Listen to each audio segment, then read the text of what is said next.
arrive at Yokohama at 0930 hours. We will arrive at Yokohama at 0930 hours.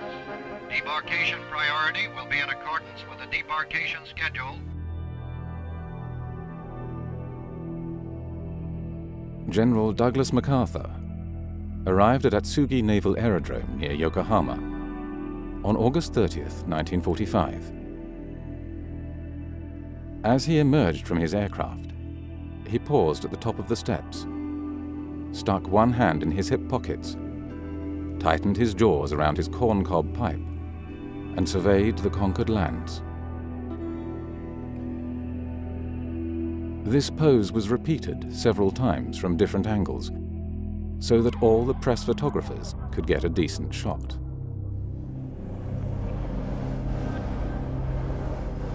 Democracy was to be instilled in the Japanese people, as though they had never heard of it. Are problems in the brain inside of the Japanese head. These brains, like our brains, can do good things or bad things, all depending on the kind of ideas that are put inside.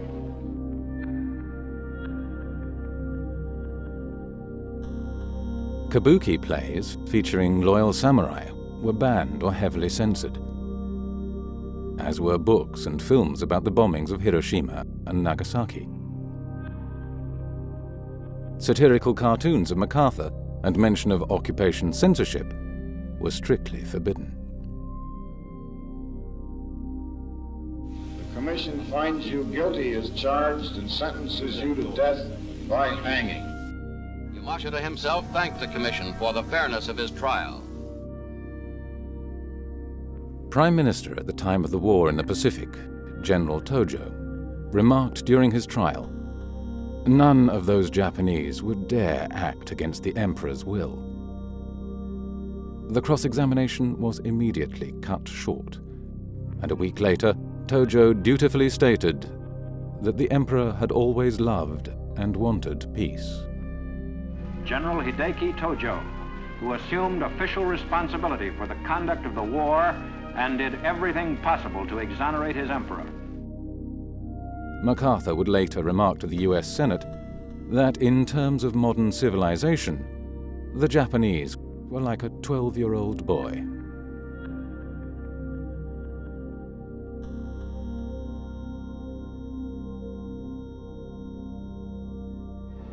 You are interested in the unknown, the mysterious, the unexplainable. That is why you are here. When the war was over, bank loan books had deteriorated. The assets the banks held were mainly war bonds and loans to destroyed industries. As such, the whole banking sector was virtually bankrupt. This problem was easily solved by the Bank of Japan. All it had to do was buy the banking sector's bad papers with newly created reserves, giving them good money for assets, which were often worthless. The first two post-war central bank governors were nominated by the US occupation. Eikichi Araki was appointed the first post-war governor of the Bank of Japan. But soon after taking up this post, he was indicted by war crimes prosecutors and had to resign. Then, in 1951, after a general amnesty on suspected war criminals filling public offices, he was made ambassador to the United States. On returning from his post as ambassador in 1954, Araki was again made governor of the central bank.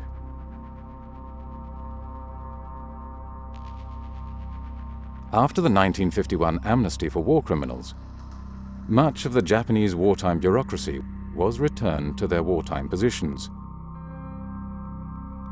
This included wartime politicians and most Home Ministry bureaucrats who had been in charge of the thought police, a number of which moved to the Education Ministry. Japan is the key to the fate of the Far East. Once again, for the second time in the march of modern history, those words have urgent reality.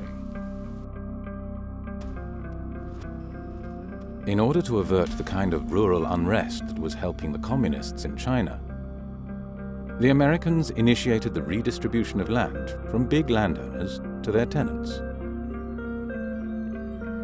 The capitalist elite in Japan, known as the Zaibatsu, were purged as supporters of a criminal war and prohibited from further business activity. Basically, the fascist policies of the 30s that the reform fascist bureaucrats could not implement during the war even. Yes. The US occupation managed to complete, like the land reform and right. These Zaibatsu policies. Yeah, it's a very funny encounter of Japanese wartime fascists and American New Dealers.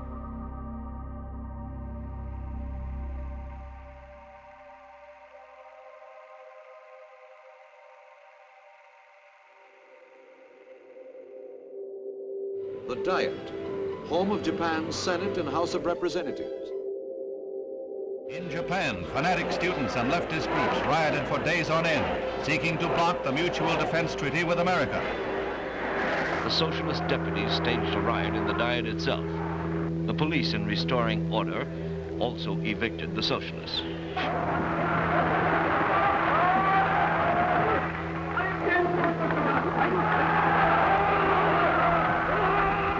The speaker was carried to the platform and called to order the session that approved the treaty. In 1957, the former Class A war crime suspect, Kishi Nobusuke, became Prime Minister of Japan. He had been General Tojo's Minister of Commerce and Industry during the war, where his responsibilities had ranged from munitions to slave labor. While Hitler's wartime war economy minister yes. was in Berlin's Spandau prison, yes. Speer, Albert Speer, his Japanese wartime colleague was prime minister right. of yes. the country. Yeah. Although Kishi became a defender of democracy after the war, before and during the war, he had described himself as a national socialist. With money from crime syndicates, industrial corporations and CIA slush funds, Kishi built the Liberal Democratic Party into a powerful political machine. In Japan, many of the most important post-war economic and political leaders came from an elite group of wartime bureaucrats, the very same people who had pushed Japan into the war. The Liberal Democratic Party stayed in power for almost 40 years. Welcome home in Japanese to these American soldiers. After a tour of duty in Korea, they are returning to their base in Japan, where once, a short time before, they were stationed as occupation troops. And how do they return? How are they received by the people whose land they occupy? Not as overlords, not as antagonists, not as men who are distrusted and feared and resented, but as friends.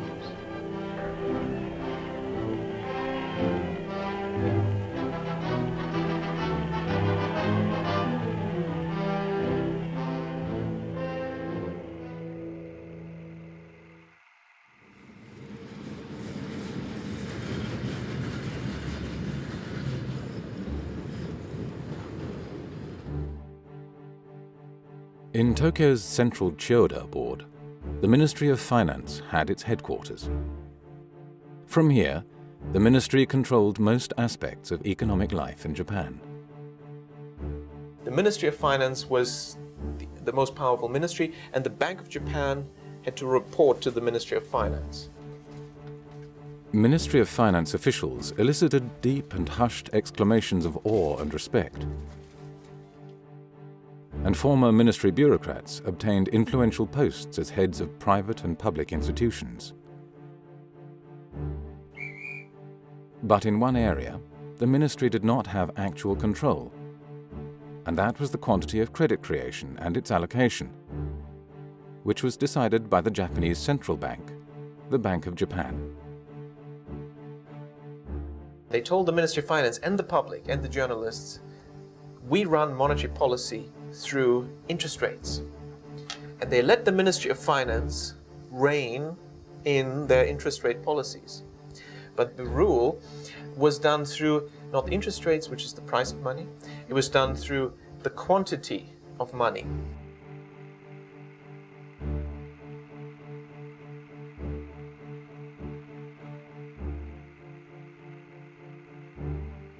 It worked this way. It's called window guidance. The Bank of Japan just told the banks how much they were going to lend, they will have to lend in the coming quarter, and which sector of the economy to lend to. It's credit allocation, credit control. The Bank of Japan gave quarterly instructions to individual banks on the value of loans and which industrial sectors they should be allocated to. All loans were broken down in sectors and subsectors, and large-scale borrowers had to be listed by name. The Bank of Japan could decide which projects should be encouraged and which should be discouraged by dictating to whom and for what banks could issue loans. This was the war economy system, adapted to the production of consumer goods. The 95 million people of Japan now enjoy a national income second only to the United States and the more prosperous nations of Western Europe. It's not a good system for capitalists, shareholders, but for the population, it created a lot of wealth, very even income and wealth distribution, very high growth, and very rapidly raised quality of life and standards of living. In 1959 alone, the economy expanded by 17%.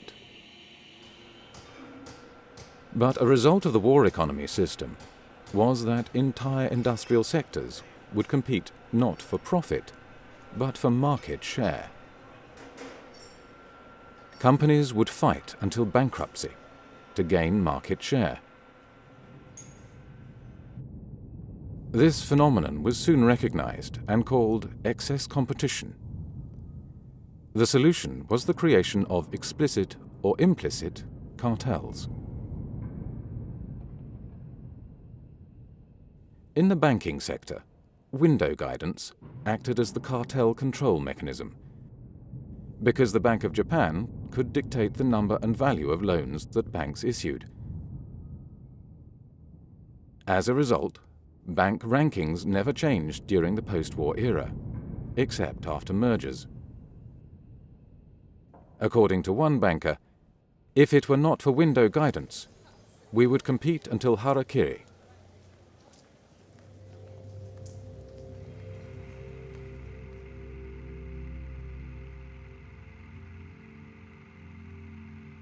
The U.S. current account deficit surges to its highest level in 9 years. The size of the increase took many economists by surprise.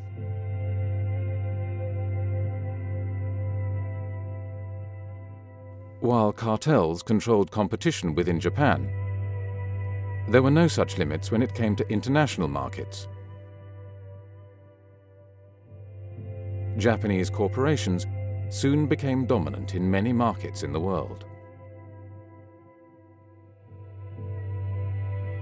In America, formal congressional hearings were held under the title Japanese Productivity Lessons for America.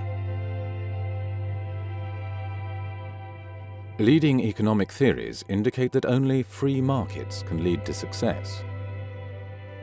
But Japan rose within decades to become the second largest economy in the world, without relying only on the invisible hand of free markets.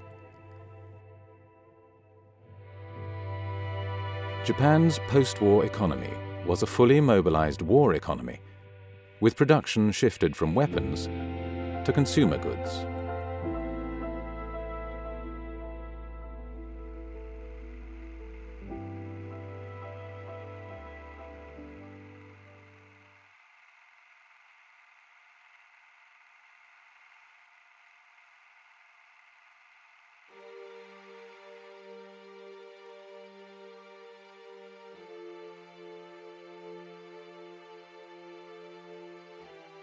Since the Bank of Japan presented itself as a champion of free markets, window guidance was an embarrassment. Official publications either failed to mention it or downplayed its role by calling the credit controls voluntary. Whenever the Ministry of Finance would inquire about the Bank of Japan's credit creation and allocation policy, Bank of Japan staff would engage in complex discussions, full of technical jargon, to make the process appear impenetrable to non-experts.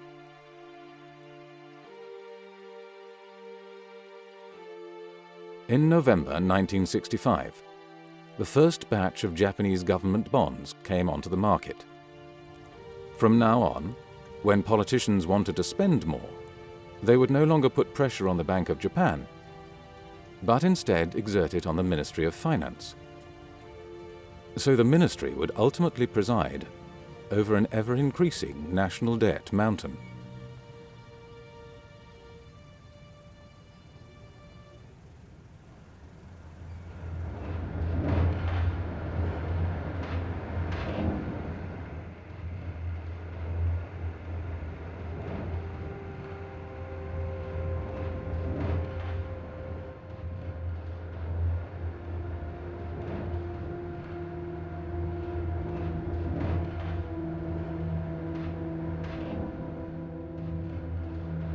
The 1980s was an era of financial deregulation in the industrialized world. Most industrialized countries lifted their restrictions on the movement of capital. In Japan, Tadashi Sasaki, a former governor of the Bank of Japan, called for a 5-year plan for the transformation and liberalization of the Japanese economy. Then, in 1986, the Advisory Group on Economic Restructuring, headed by the former Bank of Japan governor, Haruo Maekawa, proposed a 10-year economic reform plan designed to make the living standards of Japanese more comparable to those enjoyed in the West. The proposal stated that the time has now come for Japan to make a historical transformation in its traditional policies on economic management and the nation's lifestyle. There can be no further development for Japan without this transformation.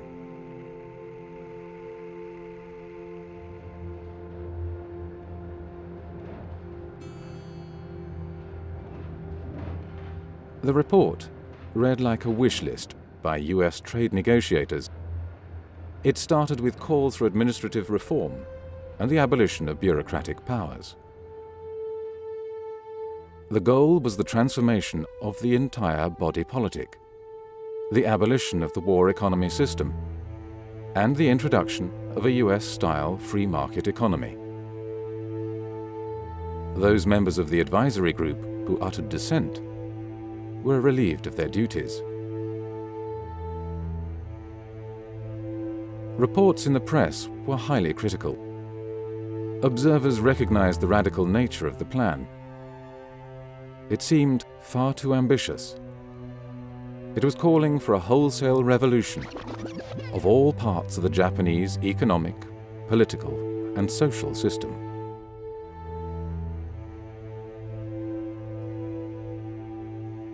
Although the report was clear about what was wanted, it was embarrassingly silent about how these goals would be achieved. The only clue hidden in the report was, in the implementation of these recommendations, fiscal and monetary policy have a significant part to play. The Bank of Japan has always been on the record arguing that this typical Japanese system that we're so familiar with should be scrapped. It just should be entirely scrapped, and US-style capitalism should be introduced. Now, whether you agree with that or not is an entirely separate question, but the Bank of Japan certainly thinks it should be scrapped. And now the next question is, how do you do that? Well, the Ministry of Finance has been legally in control for most of the post-war era. We've got entrenched bureaucratic structures, politicians, and all these cartels and so on. That was the old system. Well, history teaches the system changes only fundamentally if there's a crisis. The Commission proposed that monetary policy should be used to promote a historic crisis,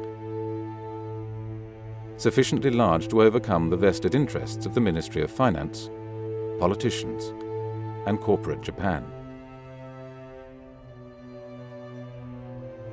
Every system has groups that benefit from it, and hence have no desire to change it. There is probably no country in the world that has changed its economic, social, and political system in a significant way without a crisis. It is the crisis that convinces citizens and interest groups of the need for change. Well, and how can you achieve this? Well, you need a crisis. And the best way to create it is to have a bubble, because that's how nobody stops you.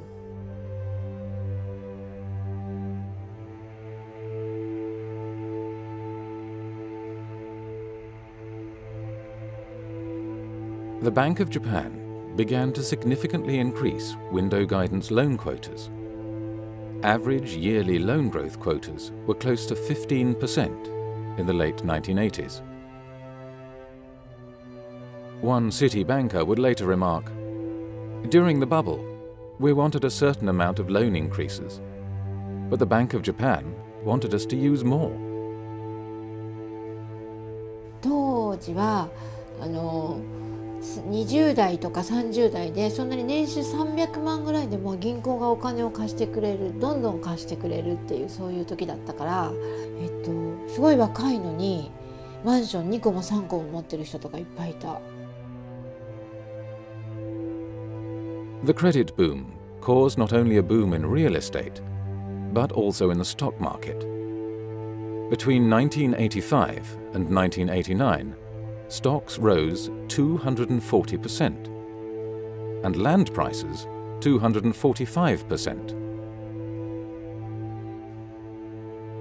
By the end of the 80s, the value of the garden surrounding the Imperial Palace in central Tokyo was worth as much as the entire state of California.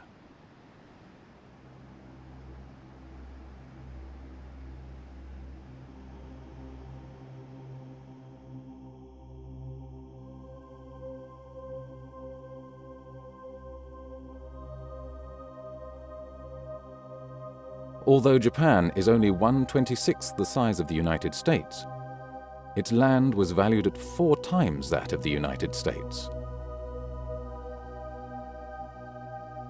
The market value of a single one of Tokyo's 23 districts, the Central Chiyoda Ward, exceeded the value of the whole of Canada.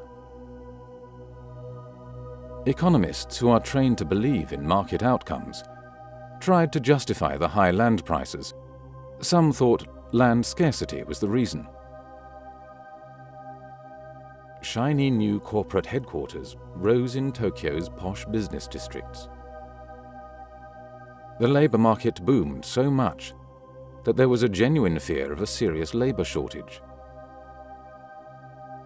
Companies started to invite final-year university students on expensive trips to holiday resorts to entice them to sign up.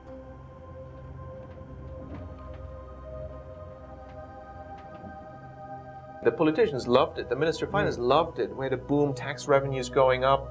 The companies loved it. Everything was wonderful in the bubble era. 毎日が本当にお祭りだった気がする。女子は飲みに行っても全部おごりだし、で帰りは必ずタクシー券をもらえたし、で電車で帰るなんて誰もしなかった。みんなが飲み会に行って、で上司からタクシー券をもらって帰るっていう。With asset and stock prices rising inexorably, even traditional manufacturers could not resist the temptation to try their hand at playing the markets. Soon they expanded their finance and treasury divisions to handle the speculation themselves. These company hedge funds, known as Zytec, used borrowed money to engage in property and share speculation. The frenzy reached such proportions that many leading manufacturers, such as the car maker Nissan, made more money through speculative investments than through manufacturing cars. Literally thousands of articles were written on the new Japanese miracle economy. A common explanation by economists was that high and rising productivity explained the impressive performance of Japan's economy.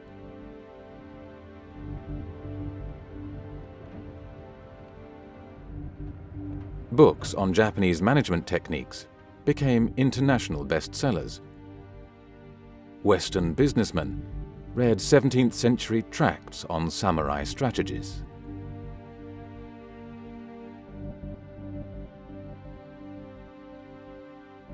In reality, Japan's stellar performance in the 1980s had little to do with management techniques. Instead of being used to limit and direct credit, window guidance was used to create a giant bubble.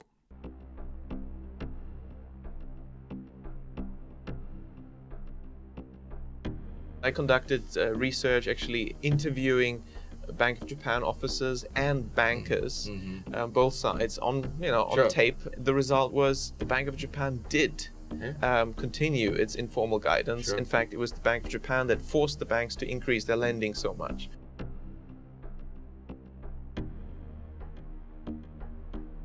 The Bank of Japan knew that the only way for banks to fulfill their loan quotas was for them to expand non-productive lending. In the words of one banker, if there is no demand for credit from low-risk borrowers, and we want to use up the quota, the risk gets worse. Another banker is quoted as saying that a side effect of the window guidance rule of loan increases was that the banks increased lending even when there was no loan demand.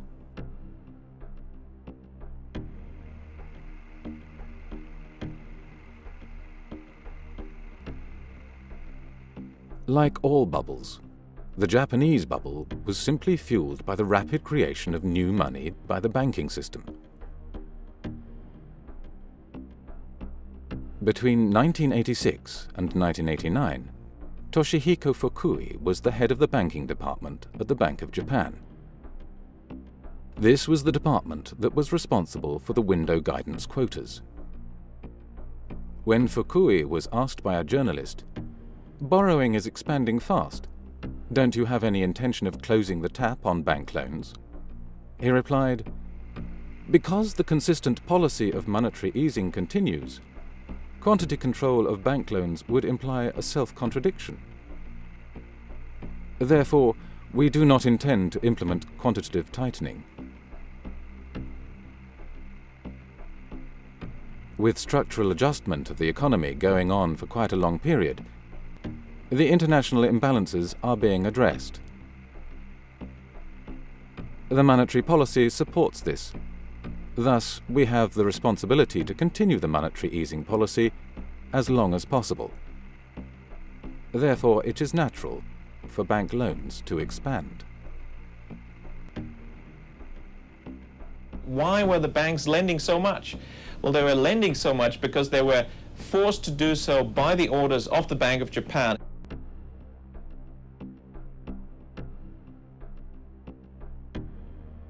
Normally, banks choose clients from among a large number of loan applicants. turning down a significant percentage.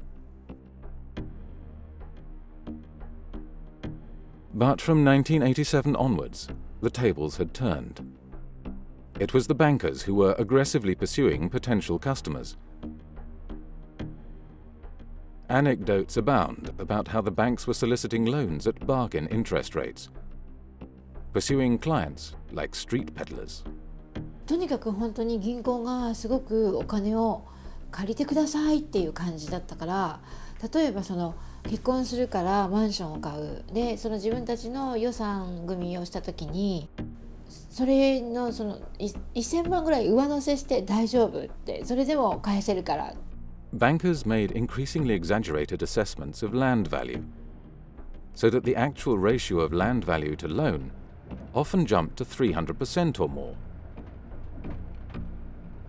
To the public, this was a strange phenomenon. People soon dubbed it excess money. Only economists, analysts, and those working in the financial markets or for real estate firms knew better. They dismissed such simplistic analysis. Land prices were going up due to far more complicated reasons than just excess money, they claimed. Ordinary people simply did not understand the intricacies of advanced financial technology.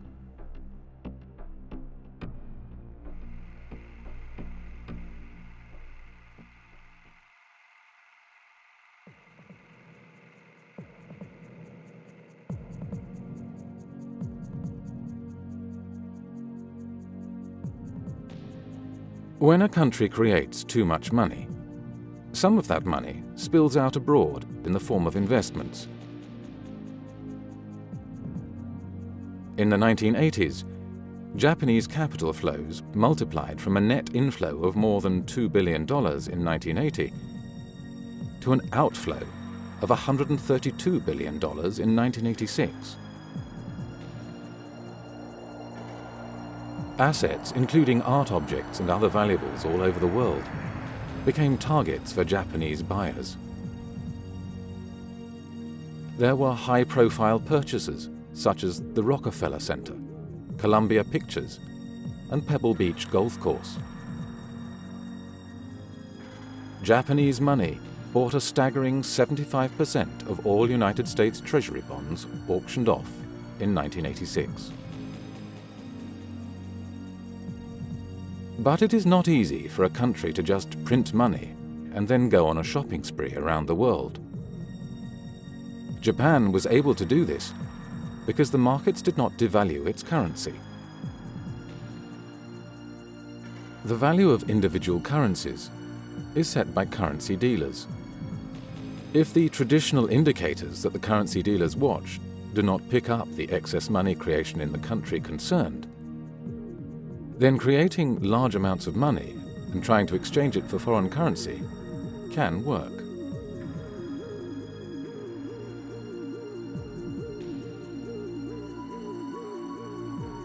Japan had pulled off the same trick that the United States had used in the 1950s and 1960s, when US banks excessively created dollars. Corporate America used this hot money to buy up European corporations,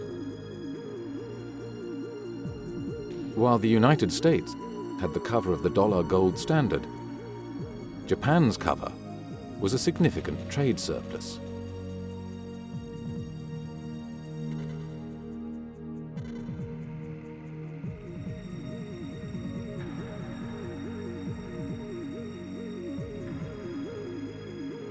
An early warning indicator of the build-up of systemic risk in the banking system is a ratio of loans for non-GDP based transactions to total loans. This ratio increases significantly in most countries that are subsequently struck by a banking crisis.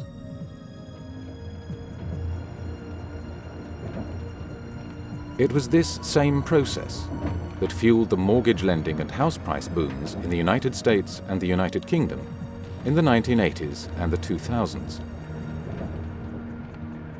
The same process also created the Golden 20s, In the 1920s, United States banks lent with stocks as collateral. The principle remains the same. As each bank took the stock price as a given, it created new money. With more money in the stock market, stock prices had to rise. Each bank thought it was safe accepting a certain percentage of the value of the stock as collateral. But the actions of all banks together drove up the overall market. In Japan, total private sector land wealth rose from 14.2 trillion yen in 1969 to 2,000 trillion yen in 1989.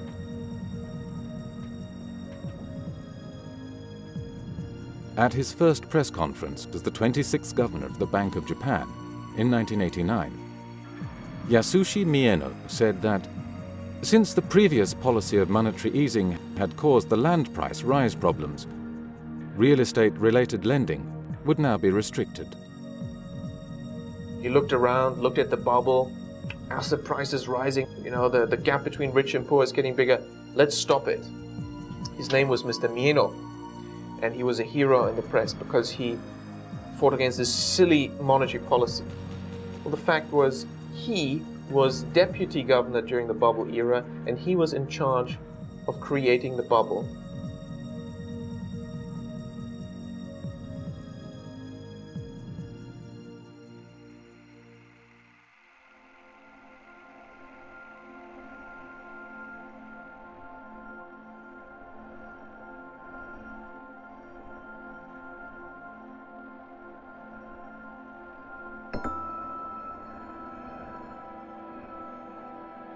All of a sudden, land and asset prices stopped rising. In 1990 alone, the stock market dropped by 32%. Then, in July 1991, window guidance was abolished. This took the window guidance officers at the Bank of Japan themselves by surprise. Bankers were left almost helpless. They complained that they did not know how to make their lending plans anymore. In the past, when a certain branch had said they would like to lend more, they would respond that the window guidance quota had been used up. Now they couldn't do that anymore. As banks began to realize that the majority of the 99 trillion yen in bubble loans were likely to turn sour, they became so fearful that they not only stopped lending to speculators, but also restricted loans to everyone else. Well, it's a bleak Christmas ahead for Japan. The stock market on Monday sinking to its lowest close in over 2 years. Last week's collapse of one of Japan's biggest food traders was the 9th time this year that a listed company went under. More than 5 million Japanese lost their jobs and did not find employment elsewhere.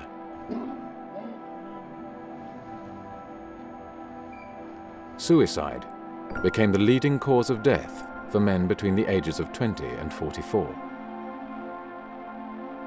毎日って言っても過言ではないぐらい首吊りしたりとかいなくなっちゃったりとか、そういう記事は、新聞紙面には流れましたね。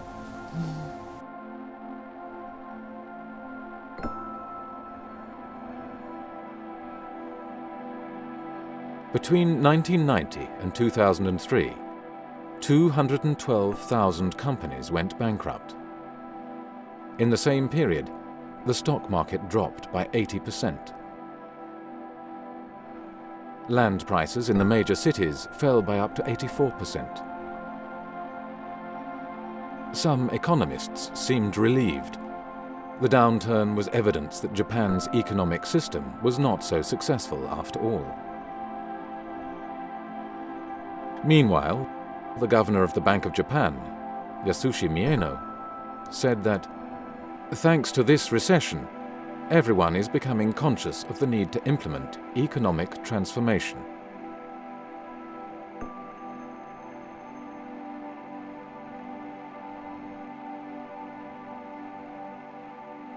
The Ministry of Finance, believing that interest rates were the main policy tool, put pressure on the Bank of Japan to lower interest rates, until the official rate reached 0.1%. Most economists predicted an economic recovery.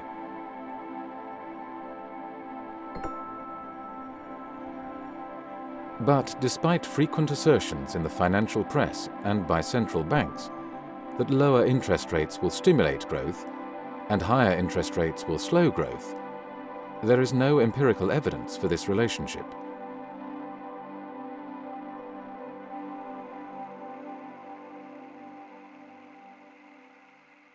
Japanese and American businessmen are meeting here with a plea from Japan's companies for a lower yen.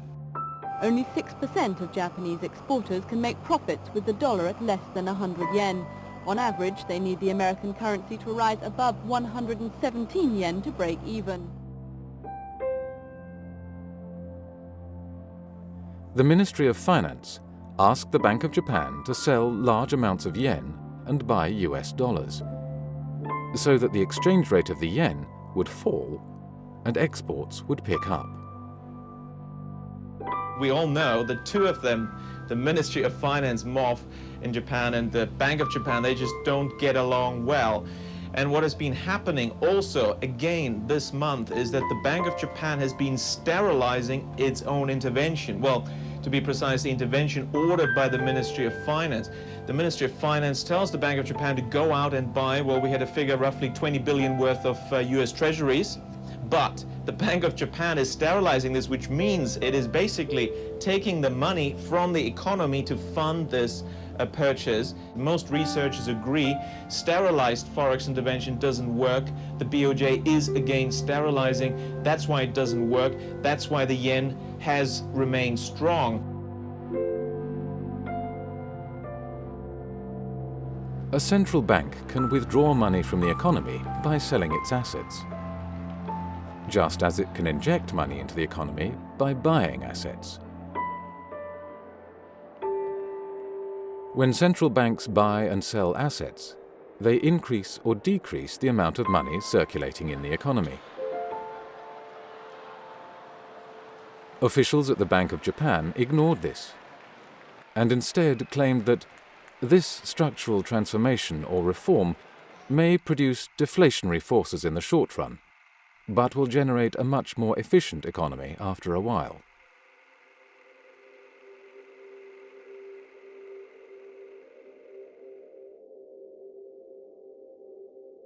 Independent observers suggested that domestic demand had to be boosted by government spending, and then loan demand would also rise. For a decade, the government followed their advice, boosting government debt to historic levels. Between 1992 and 2002, 10 stimulation packages worth 146 trillion yen were issued. Mr. Richard Werner is chief economist at Jardine Fleming Securities in Tokyo. He joins us now to share his views on where the Japanese economy is heading. Mr. Werner, good evening to you. Thank you for joining us. The government was spending with the right hand, putting money into the economy, but the fundraising was done through the bond market, and therefore it took the same money out of the economy with the left hand. There was no increase in total purchasing power, and that's why the government spending couldn't have an impact. By 2011, Japan's government debt would reach 230% of GDP, the highest in the world.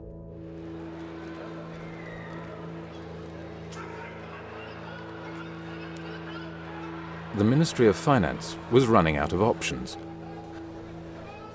Observers began to blame the ministry for the recession and started to listen to the voices that argued that the recession was due to Japan's economic system. But how difficult would it have been to solve the problems of bad debt in the banking sector and deflation?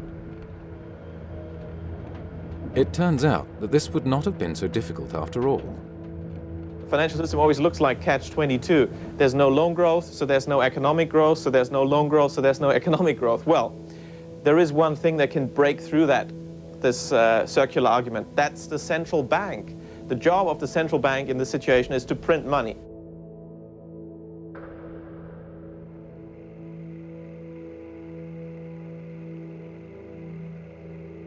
What we need now is more radical measures, and there are some painful ones, but there are also painless ones. The central bank could, for example, just buy all bad debts. At face value, Japan would have the strongest banks in the world. To bail out the banking sector, a central bank can buy up the bank's bad financial assets with newly created money, giving them face value for assets, which are often worth significantly less. This is what the Bank of Japan did after the war.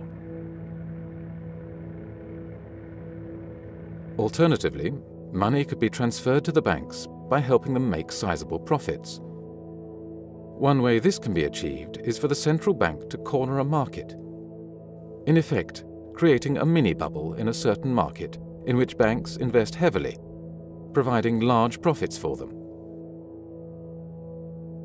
This turns out to be a relatively common technique by central banks to help their banking systems.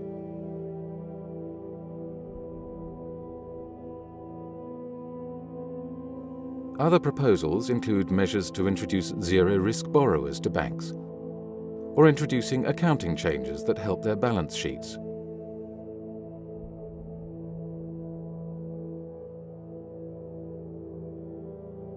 In Japan, the authorities and the Bank of Japan argued, as did the Western powers almost 2 decades later, that the taxpayer should foot the bill. In March last year, as you may remember, the government injected a large amount of money into some 15 major Japanese financial institutions, and we were one of them. Yeah. That helped us write off bad debts and also to beef up our capital base so that we would be prepared to lend.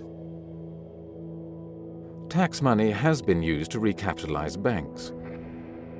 However, there is no evidence that taxpayers have been responsible for the bank's problems. Therefore, such policies have likely created a moral hazard.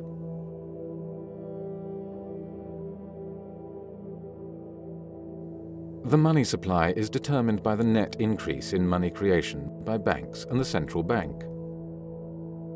If moral hazard dictates that the banking sector should not be bailed out, deflation and recession can still be avoided by the central bank. To do this, the central bank can increase the money supply. A central bank can increase the amount of money in an economy at any time, without limit, by simply buying assets from the private sector and paying with newly created credit. The Bank of Japan could, for instance, have bought real estate and converted it into public parks. And there is an opportunity here to solve 3 problems in one stroke. The economy needs money creation, the banks need to get rid of their bad debt, and the real estate sector needs some transactions. Well, what you can do is just have the central bank print money, buy the land from the banks, turn it into parks, and actually you solve another problem, quality of life in Japan. Even if the Bank of Japan had later sold these parks at a fraction of the cost, it would still have made money, because it costs a central bank nothing to create the money in the first place. Another option for injecting money into the economy is quantitative easing. Despite having all these options available, the Bank of Japan, at every stage, refused to implement policies that would have resolved the crises. When I was at the Bank of Japan 92-93 as a visiting researcher, I was convinced that this recession was going to get really bad. So any Bank of Japan guy who I could get to talk to me, I would ask, well, why aren't you printing more money? I noticed they were not printing enough money. And I met one guy who was quite open about that. He said, Richard, yeah, sure, we could have printed more money, we could have created a recovery, but then nothing would have changed. Japan's economic structure would not have changed. Now, at that time, I still wasn't ready to believe that the Bank of Japan was seriously prolonging the recession on purpose in order to get structural changes. That just seemed a bit too wild. Finance Minister Masajiro Shiokawa has turned to the Bank of Japan, asking it to help stop deflation or fight deflation at least. The Bank of Japan consistently defied calls by the government, finance minister and prime minister to create more money to stimulate the economy and end the long recession. At times, the Bank of Japan even actively reduced the amount of money circulating in the economy, which worsened the recession.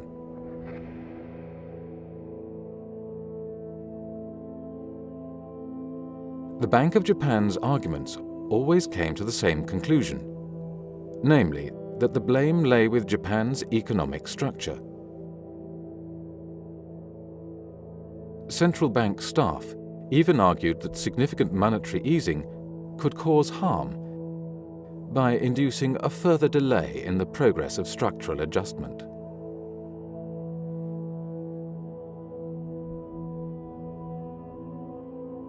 The early post-war Japanese leaders knew that they were running a war economy, but they chose not to talk for political reasons.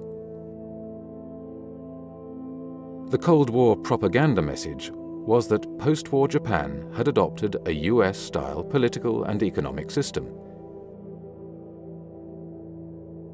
Unwilling to tell the truth, the early post-war leaders took their intimate knowledge about the origins of Japan's miracle economy with them to their grave.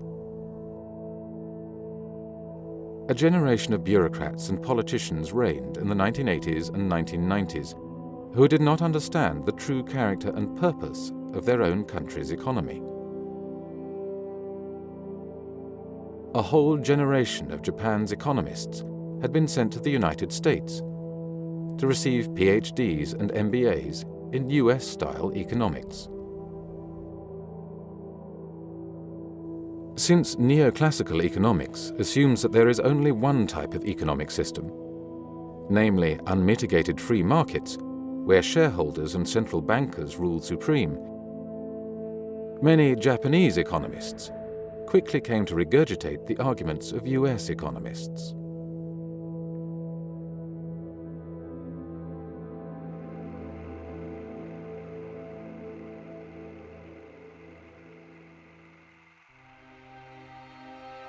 The US and Japan closed 2 days of insurance talks on Tuesday. Primary sector deregulation is needed to overcome the entrenched interests of large insurance companies, life and non-life, and the Ministry of Finance bureaucracy.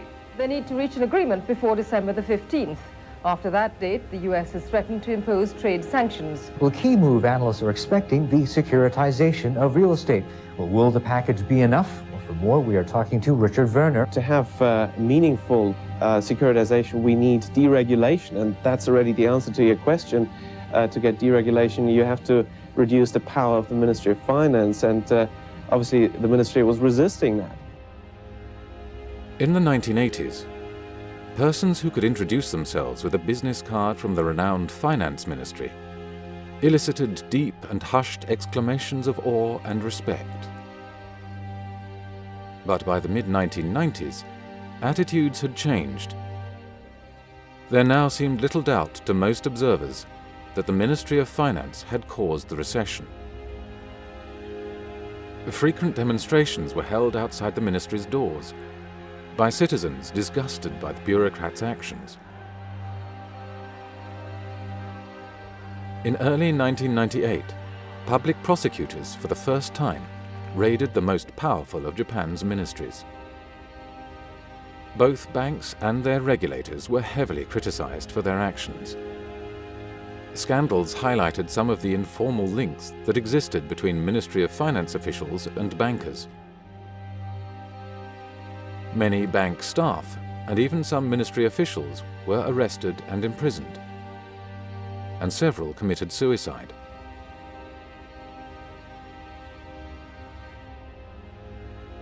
As central banker Masaki Shirakawa had explained, it is not easy to change the institutional framework and promote structural reform, since it necessarily involves the vested interests of all the related individual economic agents. While Yutaka Yamaguchi, a deputy governor of the Bank of Japan, had said that The Bank of Japan had faced the big dilemma that monetary easing would produce the mitigation of immediate risks, which in turn would result in a delaying of adopting ultimate solutions.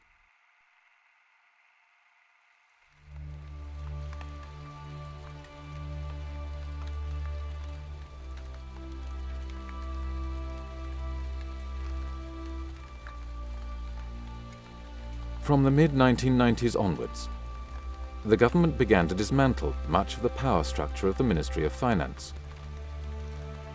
The Bank of Japan, on the other hand, saw its influence grow significantly. You have written just recently, there's no doubt in your mind, the central bank, the Bank of Japan, will be cut loose from the Ministry of Finance and become pretty much independent, putting it on a footing with other central banks. Briefly, why are you so sure? Basically, the Ministry of Finance, which had been controlling, legally at least, the Bank of Japan, I mean that's what the law says, has lost all credibility. The Ministry of Finance is being blamed for the creation of the bubble, for the long recession, and for many other problems which we had recently in Japan. Whereas the Bank of Japan has been out of the spotlight of public criticism, and it's using that now to say, well, the MOF has been bad, we need independence now. Richard, thanks very much. I have been speaking to Richard Werner, Chief Economist at Jardine Fleming Securities in Tokyo. Soon after his retirement from the position of governor of the Bank of Japan in 1994, Mieno embarked on a campaign, giving speeches to various associations and interest groups. He lobbied for a change in the Bank of Japan law. His line of argument was to subtly suggest that the Ministry of Finance had pushed the Bank of Japan into the wrong policies. To avoid such problems in the future, the Bank of Japan needed to be given full legal independence. According to Mieno, making central banks independent reflected the human wisdom that had been nurtured by history. In 1998, monetary policy was put into the hands of the newly independent Bank of Japan. So you're saying that politicians as well as economists should be putting more pressure towards the Bank of Japan in order to create more money, but a lot of critics are going to say that that is intervening into the central bank's independence. What do you make of that? I think that's exactly right. That is intervening in the central bank's independence, and that's exactly what we need.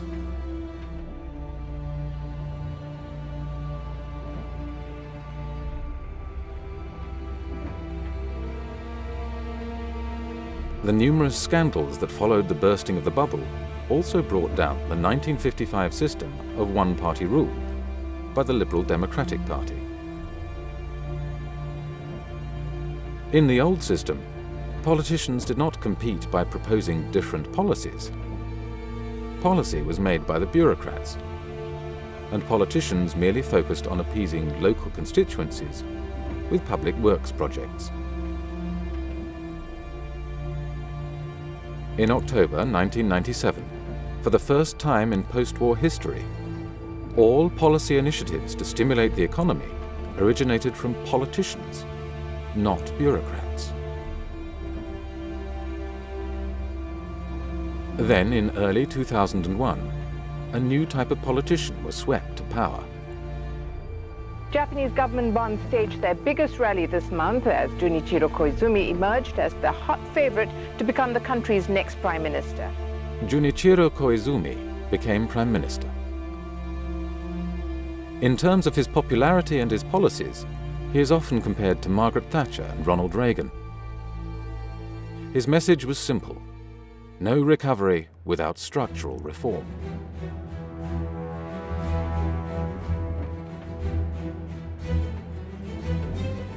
At the Geneva summit in July 2001, he said, "Some say recovery comes first, without reforms. But if the economy recovers, the will to reform will disappear. Therefore, after the elections, I will continue with the plan of no growth without structural reform." During 2001, the message of no economic growth without structural reform had been broadcast on an almost daily basis on the nation's TV screens. 先週開かれた G7 でも先月の日米首脳会談でも外国から要求されるのは日本の構造改革。確かにお隣韓国では経済危機のどん底で財閥解体などに取り組み、今や経済は急回復。だが韓国よりはるかに巨大で影響の大きい経済大国日本の構造改革はまだこれからだ。 Now everyone believes we need structural changes. We need to scrap Japanese-style capitalism to get a recovery. Why? It seems we tried all the policies. It seems we've tried everything, nothing works, so the system itself, the Japanese-style economic system, must be to blame, so we better get rid of it.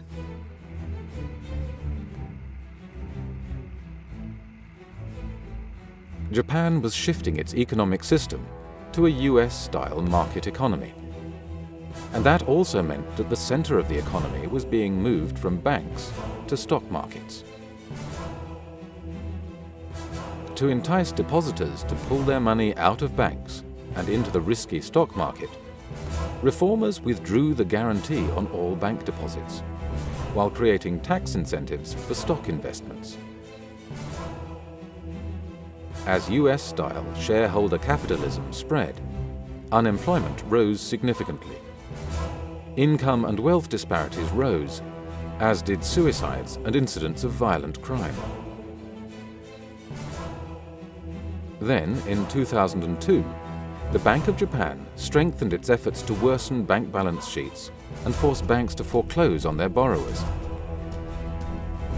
Until then, Hakuo Yanagasawa, Minister for Financial Services, had resisted the Bank of Japan-inspired proposal to inject tax money into banks, effectively nationalizing them, taking over their management, and using this power to call in loans from companies, thus triggering many bankruptcies of large firms. Mr. Yanagasawa was duly sacked by the Prime Minister and replaced with Heizo Takenaka. Takenaka was a supporter of the Bank of Japan's plan to increase foreclosures of borrowers. Minister Takenaka was trying to implement a policy to actually dramatically weaken the balance sheets of the banks in order to give him a free hand and allow him to nationalize them. Takenaka appointed a task force to oversee the banking policies, which included 2 former Bank of Japan staff. One of them, Takeshi Kimura, immediately demanded that accounting changes be implemented which would worsen bank balance sheets and render nationalization unavoidable. Takuro Morinaga, a well-known economist in Tokyo, argued forcefully that the Bank of Japan-inspired proposal by Takenaka would not have many indigenous beneficiaries, but instead would mainly benefit US vulture funds specializing in the purchase of distressed assets. These vulture funds had faced the difficulty that despite over 200,000 bankruptcies, few firms sufficiently large for the vulture funds to be interested were bankrupted.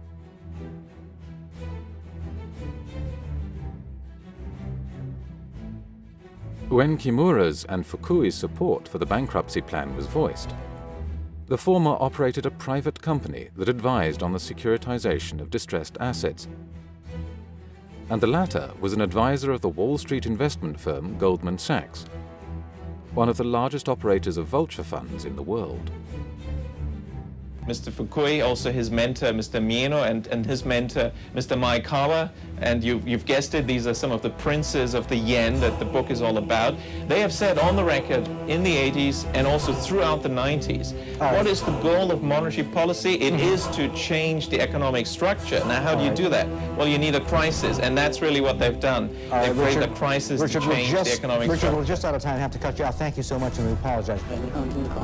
当時はですね、3ヶ月に一度ですね、要はどれぐらい貸出額を増やすかということを各銀行が割り当てられたわけですね。で、窓口料については、例えば A 銀行がいくら、B 銀行がいくらということで、これはもう明らかに命令といいましょうか、お宅の銀行はこれだけ増やせというふうなことを言われるわけですね。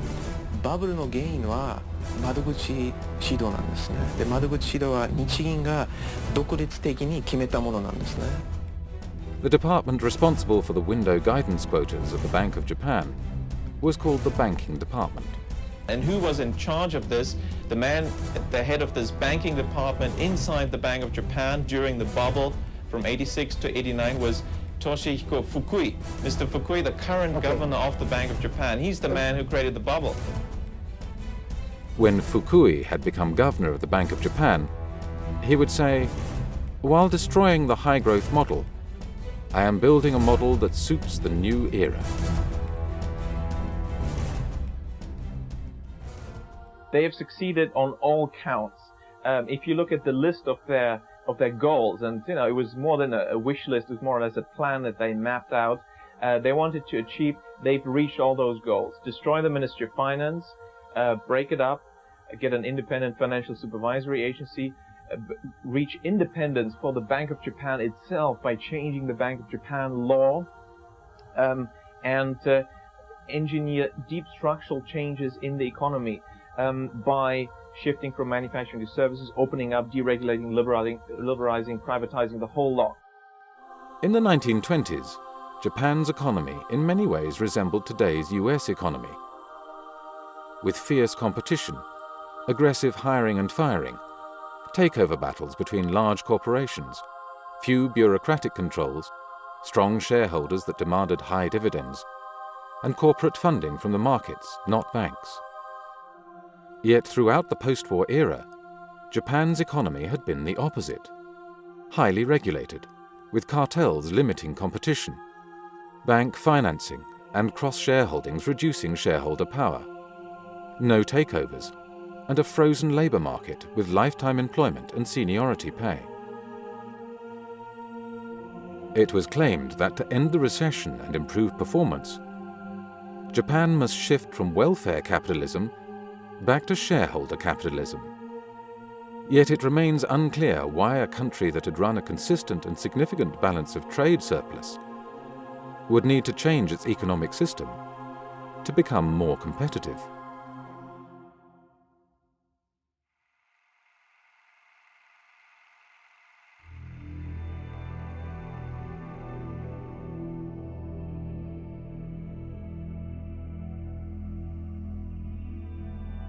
Japan was not the only high-performance economy in Asia that in the 1990s found itself in the deepest recession since the Great Depression.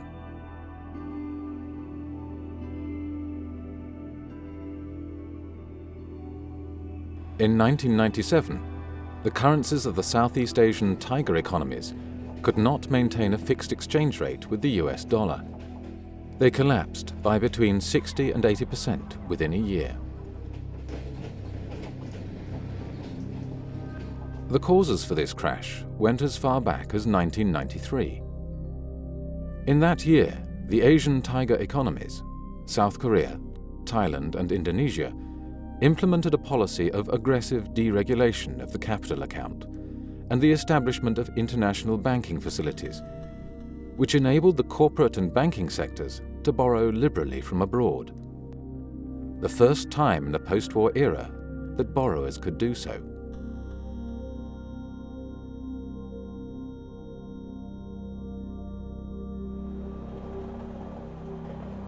In reality, there was no need for the Asian tiger economies to borrow money from abroad. All the money necessary for domestic investment could be created at home. Indeed, the pressure to liberalize capital flows came from outside. Since the early 1990s, the IMF, the World Trade Organization, and the US Treasury had been lobbying these countries to allow domestic firms to borrow from abroad. They argued that neoclassical economics had proven that free markets and free capital movement increased economic growth. Once the capital accounts had been deregulated, the central banks set about creating irresistible incentives for domestic firms to borrow from abroad. By making it more expensive to borrow in their own domestic currencies than it was to borrow in US dollars. Domestic local interest rates were higher than the US dollar interest rate. Okay, and the exchange rate was virtually fixed. It was the government and the central bank that said, we will maintain the exchange rate. That's right. That's right. Central banks of Thailand and other East Asian countries resisted exchange rate adjustment, and they tried to send a signal that they would protect the exchange rate. The central banks emphasized in their public statements that they would maintain fixed exchange rates with the US dollar, so that borrowers did not have to worry about paying back more in their domestic currencies than they had originally borrowed. When I went to Thailand, I was actually on an ADB mission as an outside consultant. I went straight to the Bank of Thailand and asked them, were there any informal credit guidance schemes?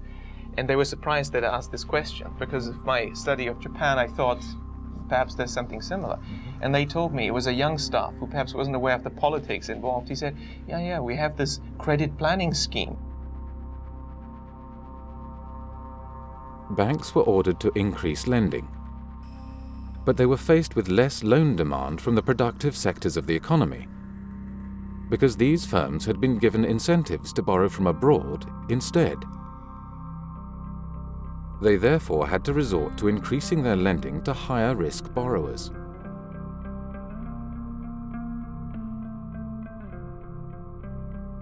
Imports began to shrink, because the central banks had agreed to peg their currencies to the US dollar.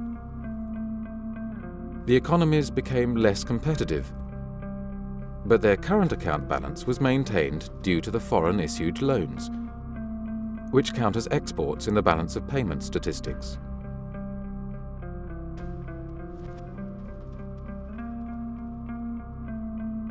When speculators began to sell the Thai baht, the Korean won, and the Indonesian rupee, the respective central banks responded with futile attempts to maintain the peg until they had squandered virtually all of their foreign exchange reserves. This gave foreign lenders ample opportunity to withdraw their money at the overvalued exchange rates. The central banks knew that if the countries ran out of foreign exchange reserves, they would have to call in the IMF to avoid default.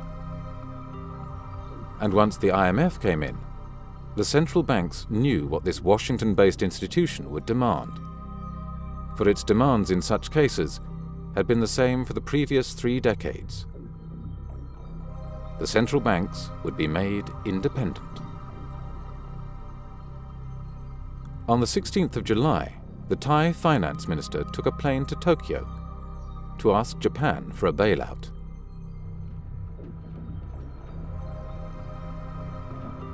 At the time, Japan had $213 billion in foreign exchange reserves, more than the total resources of the IMF.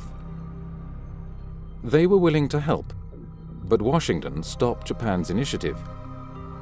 Any solution to the emerging Asian crisis had to come from Washington via the IMF.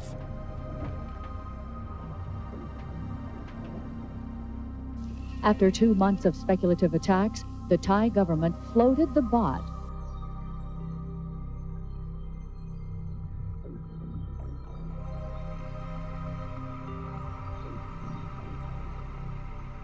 Well, the International Monetary Fund to date has promised almost $120 billion to the embattled economies of Thailand, Indonesia, and South Korea.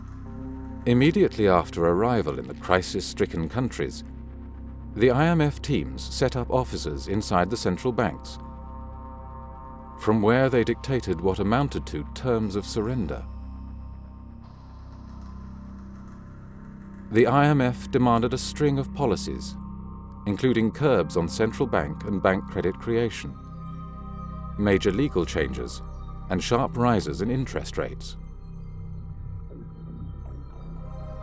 As interest rates rose, high-risk borrowers began to default on their loans.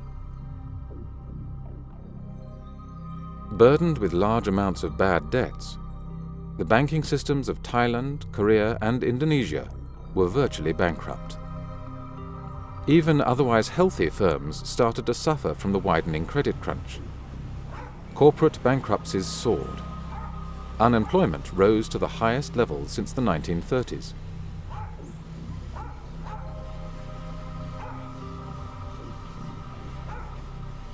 The role of the fund in coming to the rescue of ailing nations has been fiercely debated. Some have even accused the IMF of actually making Asia's economic crisis worse.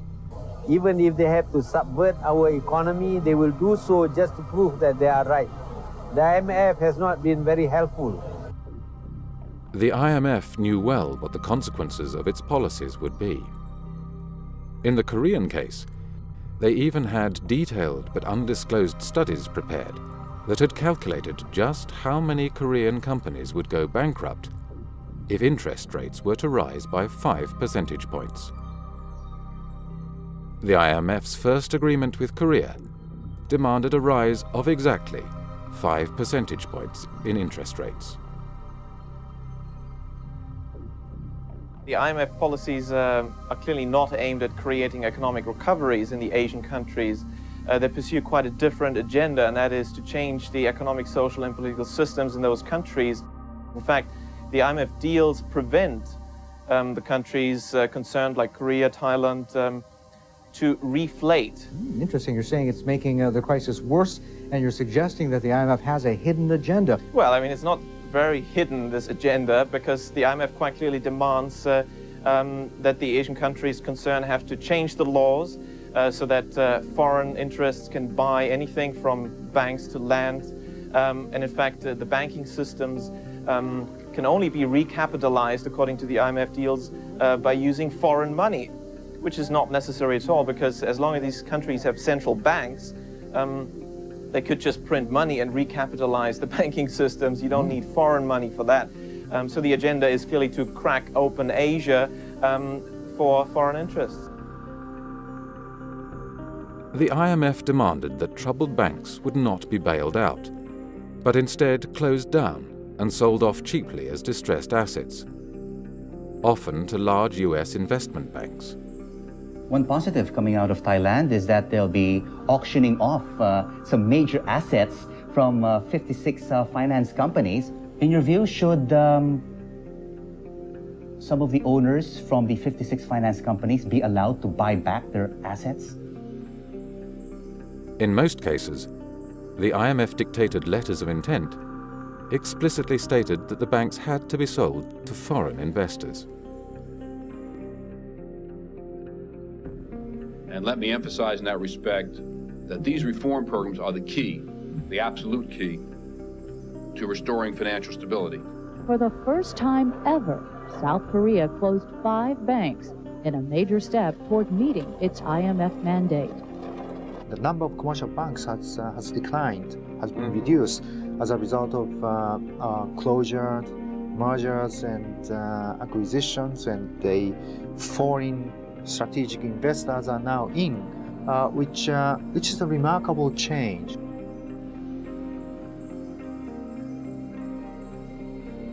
In Asia, government-organized bailouts to keep ailing financial institutions alive were not allowed. But when a similar crisis struck back home in America a year later, the very same institutions reacted differently.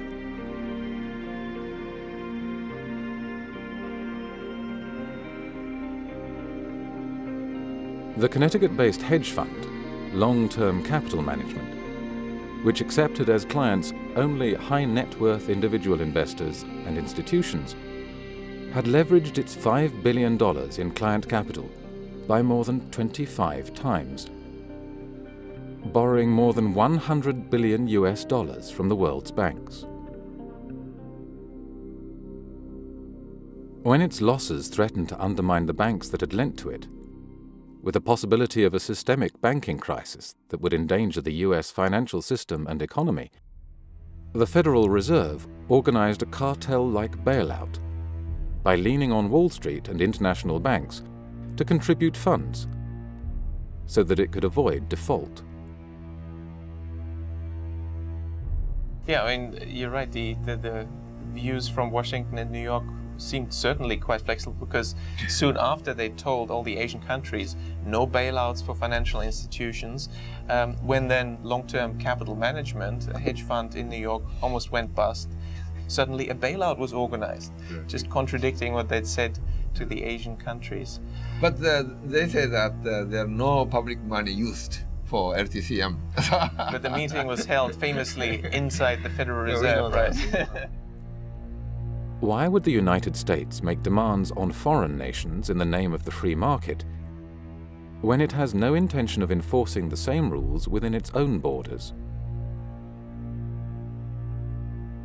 The examples of the Japanese and Asian crises illustrate how crises can be engineered to facilitate the redistribution of economic ownership and to implement legal, structural, and political change. Today, similar events are at work in the Eurozone area.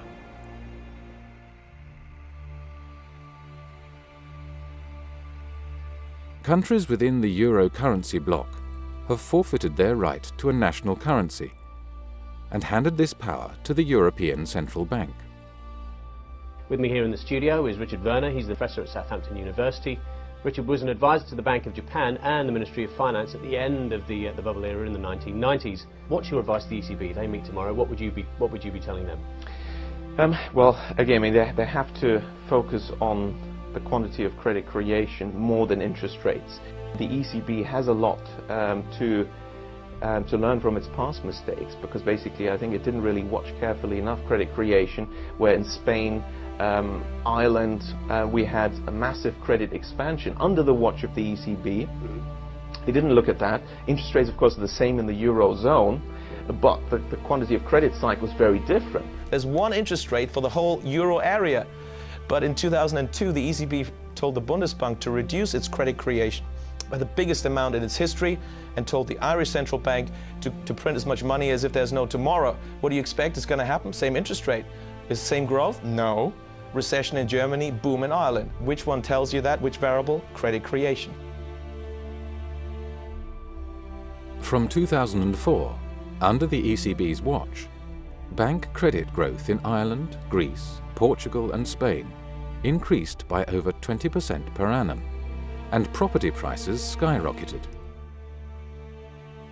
When bank credit fell, property prices collapsed, developers went bankrupt, and the banking systems of Ireland, Portugal, Spain and Greece became insolvent. The ECB could have prevented these bubbles, just as it could have ended the ensuing banking and economic crises, but it refused to do so until major political concessions had been made, such as the transfer of fiscal and budgeting powers from each sovereign state to the European Union. In both Spain and Greece, youth unemployment has been pushed up to 50%, forcing many youths to seek employment abroad. Greek doctors, for whose education Greek taxpayers have paid, now work in Germany. The deliberations of the ECB's decision-making bodies are secret. The mere attempt at influencing the ECB, for instance through democratic debate and discussion, is forbidden according to the Maastricht Treaty. The ECB is an international organization that is above and outside the laws and jurisdictions of any individual nation. Its senior staff carry diplomatic passports, and the files and documents inside the European Central Bank cannot be searched or impounded by any police force or public prosecutor. The ECB is well known among economists as one of the world's most powerful and least transparent central banks. Yet its former president, Jean-Claude Trichet, dealt with this problem by merely asserting that there was no problem.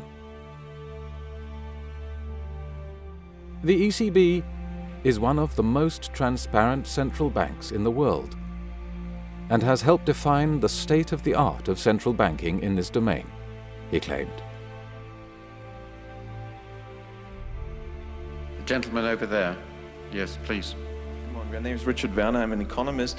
My question is for Monsieur Trichet, who's also been for years member of the Governing Council of the ECB. The question is, where in the Maastricht Treaty or ECB statutes does it say that it's the job of the ECB to back structural reform or any other political agenda? I said very, very clearly, and we have all said very, very clearly, that we had no responsibility in this domain. We have a voice, and we say in this domain and in some others what we think. And perhaps if we can help in explaining from our side to the general people that they would be better off, perhaps it would help Europe embarking in this implementation of structural reforms, which is so important, and there is a consensus on that. The diagnosis, again, is a very, very, very large consensus on this point.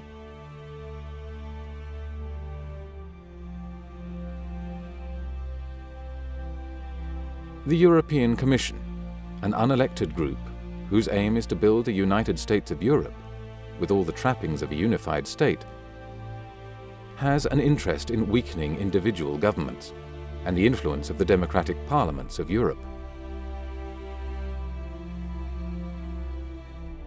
It turns out that the evidence for central bank independence that was relied upon in the Maastricht Treaty derived from a single study that was commissioned by none other than the European Commission itself. Published in 1992 under the name One Market, One Money, the study purported to demonstrate that central bank independence led to low inflation. James Forder, an Oxford academic, has since demonstrated that this study was manipulated to obtain the desired result. The story we're being told by the central banks just does not add up, and there is evidence that central banks work differently from what they would like us believe as to how they work. The world over, central banks hold significant yet little understood powers. Often independent, unaccountable and obscure, central banks operate in the shadows, yet their actions affect us all. Central banks in almost all countries worldwide, and the IMF has helped a lot in achieving this, they've become totally independent and in practice not accountable to any democratic institution, and accountability to parliaments is usually minor and in practice meaningless.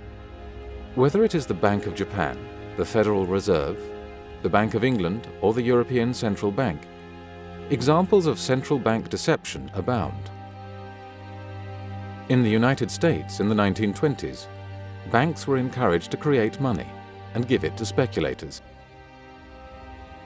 The resulting depression persuaded the freedom-loving Americans that a decentralized federal system without strong national controls could not work. In the 1990s, the Japanese were persuaded that their economic system, which had brought considerable prosperity and equality, needed to be changed into a so-called free market system. And while Japan's transformation was not yet complete, the central bankers struck again, with an IMF-led raid on the Asian tiger economies.